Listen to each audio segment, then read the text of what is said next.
some of the biggest business lessons, as you guys are building, expanding, especially your team and trying to deal with, very excited customers who come down and you sell out of their products? What's been like the biggest lessons with that? I would say the first and foremost biggest lesson in business, and I tell people, I don't care what you do, I don't care what, you could be an accountant sitting in a cubby hole. Every business is the people business. Any business that you're engaged in, you are always serving someone, right? And so even if you work alone, if you're a writer and you're in a room by yourself writing, you're writing for an audience. And so when you realize that you're serving people and you put those people in the forefront of your mind, you always do better, because the bottom line is we're here to serve, and when you train people that way, your employees, your staff, etc., that we're here to serve, so people ask me, when an employee comes in, for example, when we get a new team member, I'll say, what's your job?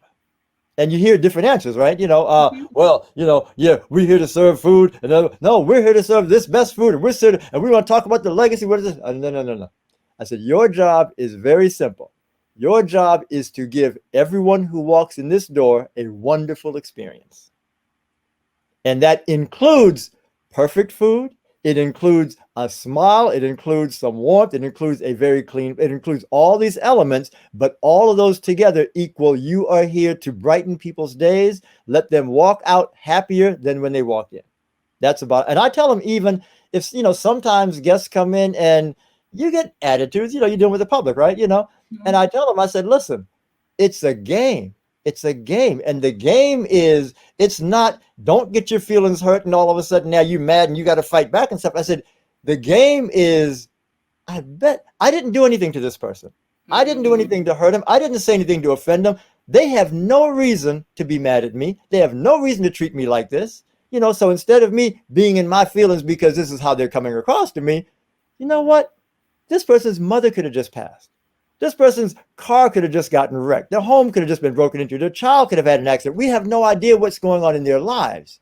Cheer them up. Try to make them feel better. And it's funny to go in and we do it kind of by example. The family is the one that just, we love people a lot. We just treat people like this. So we have people, by our presence, the staff kind of just watches us and learns. And I have one guy who was very, very shy, and he ends up later on where now he's so proud of himself for that. And he has someone who, giving an employee a hard time, and he kind of says, don't worry, I will help you. Hello, come, let me talk to you. How can I help you? And they're just going off and complaining and stuff. And after they leave, he comes to me, Sage, you know what? When they leave, they're so happy, they give me a $20 tip. Oh, wow. But it's fun to kind of play that game and see people's faces transform because they realize we're not, we care about you. People feel that. Even the homeless people, because, we care for everybody. Even homeless folks are there. If someone's respectful and not disturbing people, we'll feed them. We'll take care of people. That's what we do. You know what I mean? So, but if someone's in there, they're drunk, they're loud, they're disrespectful, I'm the first person to be plenty hard on them, but with love. I don't treat them as if I'm looking down at them, because I don't look down at them. They're human beings.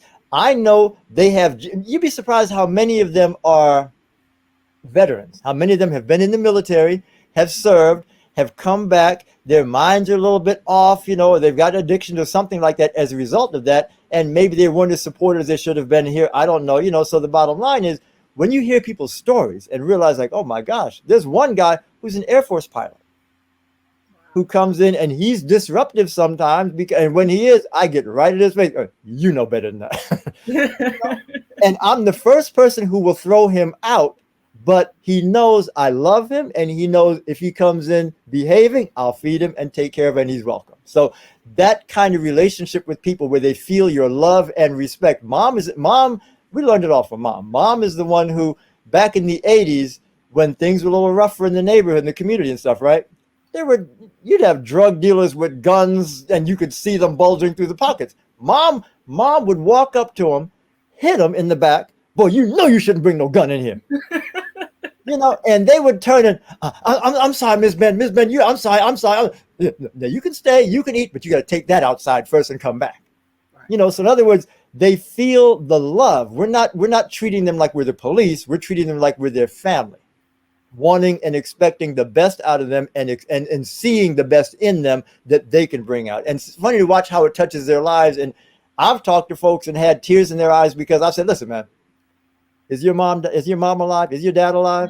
Mm. What is your mom? If your mom is not here, what is she thinking about watching you right now? You know you can do better. And they'll look at me, you're right. And I'm telling them, listen, I'll give you a job if you come in here the right way, but you got to clean yourself up first. You need some help, let me know. So when you treat people like that, you get something back. And we don't do it to get something back. We do it because the reward is seeing them smile and seeing them get better in their own lives. That's the reward.